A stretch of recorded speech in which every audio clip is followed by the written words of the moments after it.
Gagawa ko ng crispy potato cheese balls, Eden melt cheese version plus mayo dip sauce recipe, guys. First things first, kailangan natin ng at least 4 to 5 pieces of potatoes or 200 grams of potatoes. Then, ipipil ko siya lahat and then I'll put it into the water para maiwasan yung pag-color niya ng brown, yung discoloration, guys. And then right after that, i-slice ko siya ng thinner size para kasi later on, iboboil ko siya, guys. Pwede nyo na siya i-steam but it's up to you. Pero ako kasi binoboil ko siya. And then pag thinner size, mas mabilis siyang lumambot, guys. Kasi imamash natin siya later, guys. So, the thinner, much better. So, don't forget to put it also into the water para maiwasan yung pagkulay ng brown. Okay? And then once na okay na, pwede na natin siyang i-boil at least 2 to 5 minutes. It depends, guys. Check na lang siya time to time. Kung malambot na siya or soft na yung inyong potato, pwede nyo na siyang i-mash. So, kung may masher kayo, much better. Pero kung wala, you can use fork. So, pero yun nga lang, mas matagal kapag fork ang inyong gagamitin kasi make it sure na super na-mash na ang inyong potato. And then, once okay na, you can put 1/8 teaspoon of salt. And then, right after that, put 2 tablespoon of flour, guys.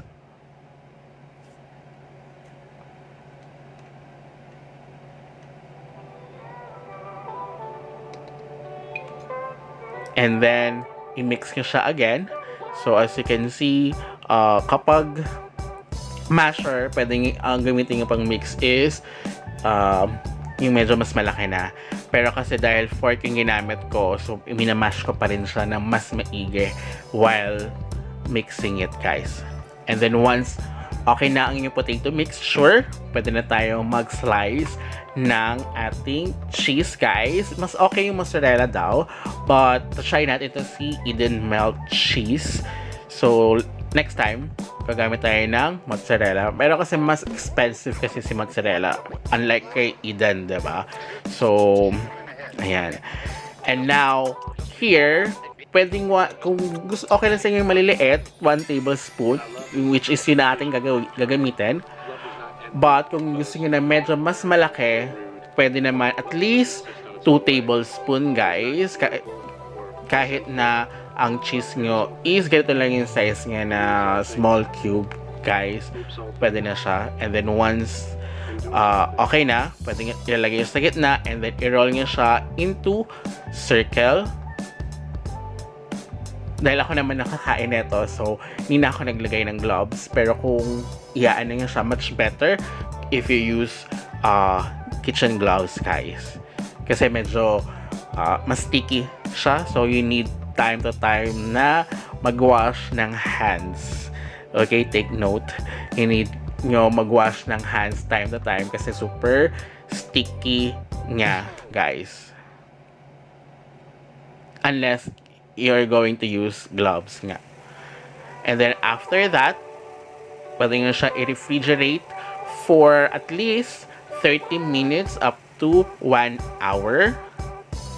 So, ito, yung mixture na to, at kung 1 tablespoon, at least 30 pieces yung pwede nyo magawa.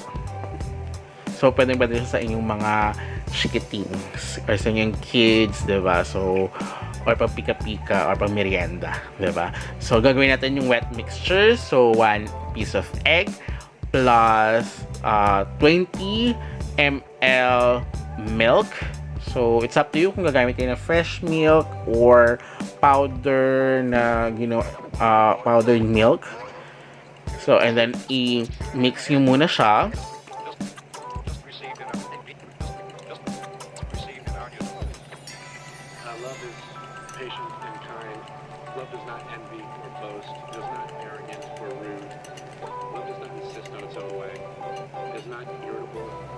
So, once na na-mix nyo siya na maigi, you can put 1/4 cup of flour.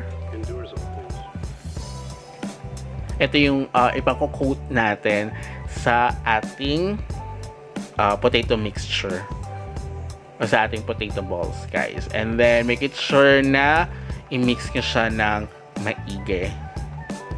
Kailangan ko lang buo-buo. So yung ganitong consistency, okay na to, guys. Pwede nyo na siyang gamitin. Pwede nyo na i-dip ang inyong potato cheese balls, guys. So ayan, ilanin natin. Kailangan i-coat natin ng maigi. So lagyan natin ulit ng another one. And then once na okay, i-dip natin siya sa breadcrumbs. So ayan, kailangan i-coat din natin siya ng maigi, guys. So kailangan maaning siya, ma-coat kasi sticky yung ating pang-coat as well. So kung may gloves kayo, pwede nyo naman din siyang hawakan na kagad sa inyong kamay. Dahil nga wala akong gloves, kaya ang inaano ko is either the fork or the measuring spoon ko. And once na okay na lahat, medium heat, 3 to 5 minutes. Pero bago nyo ilagay ang inyong potato cheese balls, kailangan mainit na yung inyong pan, guys, or yung mantika, So mas okay siya kung deep fry, pero kasi sa akin okay naman. Pero pag ganito, kailangan bantayan nyo, baka kasi masunog yung inyong crispy potato cheese balls. Gagawa naman tayo ng mayo dip sauce, guys, but this one is optional. Kung gusto nyo lang na at least medyo may additional flavor, diba? So ako kasi gusto ko ng dinidip siya. So for this mixture, at least 2 tablespoons of mayonnaise and then 1 tablespoon of ketchup. So kung kulang, ito kasi kulang pa yan. So ganun lang yung niya. Kung gusto niyo dagdagan, 2 tablespoons of mayonnaise again and then 1 tablespoon of ketchup and then i-mix nyo siya. So optional lang naman siya. Depende kasi kung gusto nyo ng dinidip yung inyong potato cheese balls. But if not, pwede nyo naman din siyang kainin o i-serve as it is, guys. But ako kasi, I really love this kind of mixture. Even sa fries.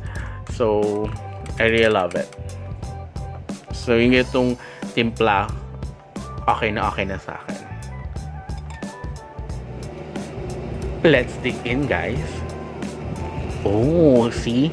Ano yung pagka-crispy nga, guys, diba? Hindi lang katulad siya ng mozzarella na talagang sticky, yung cheese. But, let's try.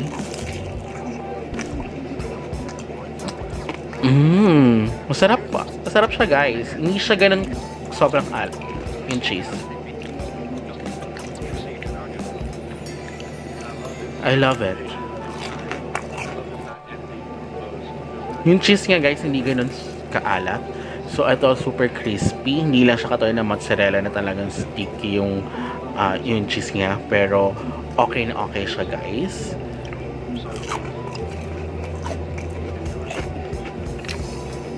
Di ba yun yung pagka-crunchy nga, yung pagka-crispy nga, guys. So, pwede ba yun siya pang merienda? 살짝 따분한 표정 So cute 따뜻해 보고 싶어 It's you